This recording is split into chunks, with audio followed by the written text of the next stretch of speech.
In this video, we'll be getting to the bottom of some of these key differences to find out what really happened. But before we do, spoiler warning for those who haven't seen the season, and when you're done, make sure to check out my other Crown video going into its hidden details and ending. Although it's kind of cute to think Charles and Diana met while she was dressed as a mad tree from a Shakespeare play, that's not really how it went down. While it's true that Charles met Diana through Diana's sister Sarah, there's no such costumed meeting. They actually met at a hunting lodge when Diana was only 16, and they met on only 13 occasions before he proposed to her. You might also recall their second meeting after Charles attended his sister Anne's show jumping event. In reality, this meeting was far from romantic. When she offered her condolences to him for the death of Mountbatten, she said he must be so lonely and could use someone next to him, whereupon Charles did this. Whereupon he leapt upon me, kissing me in the eye. I thought, well, this is not what people do.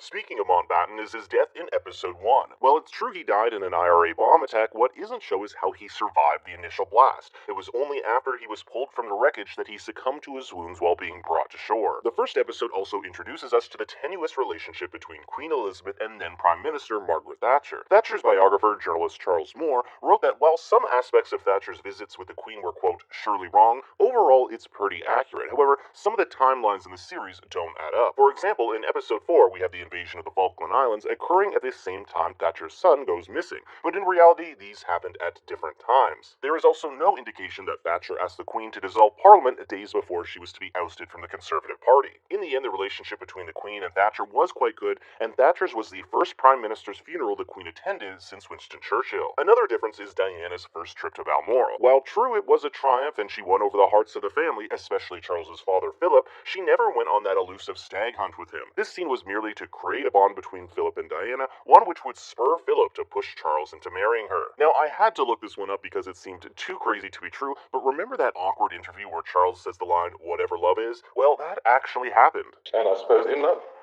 Of course.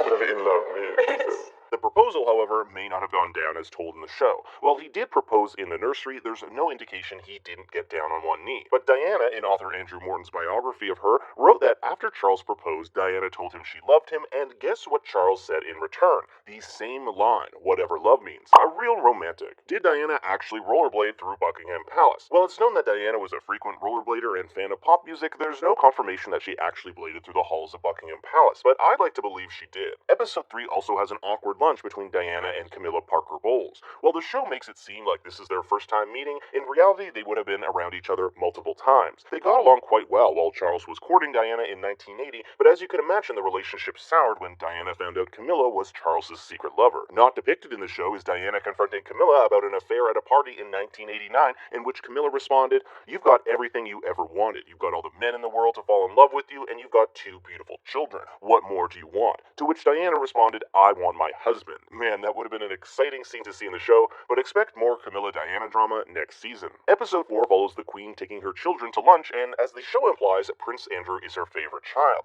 Might want to take that one back. Not seen in the show is the young actress he was dating at the time, Koo Stark. And this whole scene where he recounts the plot to the film The Awakening of Emily, where an underage girl is seduced by a group of older men, is a reference to the real Prince Andrew's association with Jeffrey Epstein and his frequent trips to Epstein Island. In episode 5, we meet Michael Fagan, the man who broke into Buckingham Palace not once, but twice to speak with the Queen. The show sets him up as a man with nothing to lose who decides to break in and talk to the Queen about how Thatcher has been dismantling the country's social safety nets. In reality, this never really happened. While he did talk to the Queen, he never mentioned Thatcher at all. And I'm sorry, no fun conversation about toothbrushes. The meeting was much shorter than depicted in the show, with the Queen running out saying she'll be back in a minute, and a footman offering Michael a cup of tea. The show depicts Michael being forcefully taken out of the room with the Queen there, but that didn't happen either. In fact, the guards on duty at Buckingham were primarily retired security guards. It was considered a retirement post, and Fagan said when he was caught, the guard couldn't even find out where his notebook was to record the event. The show does get it right that Fagan would spend the next 3 months in a psychiatric hospital. For the most part, Diana and Charles's trip to Australia was quite accurate. If you're interested in a more detailed historical breakdown of that trip, check out Netflix's True Story of Charles and Diana's Australia Tour video, which I'll leave a link to in the description. I will say I was a bit disappointed when I found out the song Charles and Diana danced to wasn't Frankie Valli in the Four Seasons' I Love You Baby, which was probably probably chosen instead because A, it's a better song,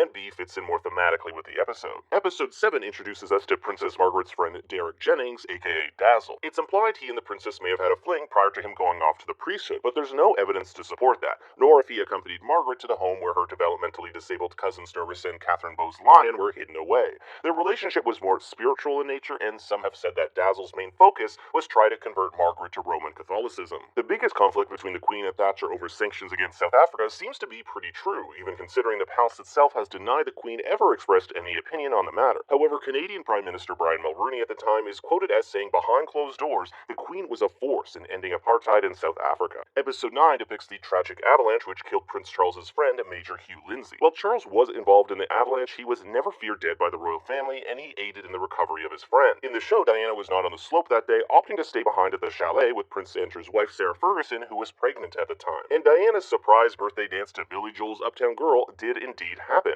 although in reality it was a Christmas present. She was taught daily lessons for the routine, hiring renowned dancer and choreographer Wayne Sleep. Diana chose this song partly because of the fashionable young woman in the music video who she wanted to portray in the dance. And then there's that surprise anniversary gift of Diana's performance of All I Ask of You from the Phantom of the Opera. Now, there is no record of a VHS tape actually being made, but we do know that Diana was a huge fan of Andrew Lloyd Webber, and that she did record something at the theater where Phantom was being performed with Webber in attendance. We just don't know what she did. Did she dance? Did she sing? That's still a mystery. The final episode shows Diana's solo trip to New York, which was hailed as a huge success by the media, but hated by the royal family. They didn't like her being public about her involvement with what they deemed controversial charities, like those that help people suffering from AIDS. We also don't know if that heart-to-heart between Princess Diana and Prince Philip actually happened. They were close. Diana even called her Pa, and they often wrote each other letters. I searched to see if I could find the actual photo from Christmas here, but didn't come up with anything. I wanted to see if she was wearing this black dress, which I talk about more in depth in my other video. Overall, The Crown Season 4 is pretty good at its historical accuracy, taking liberties where needed in order to serve the overall story. No major changes from real life, but as expected from a show, several colorful interpretations of certain events.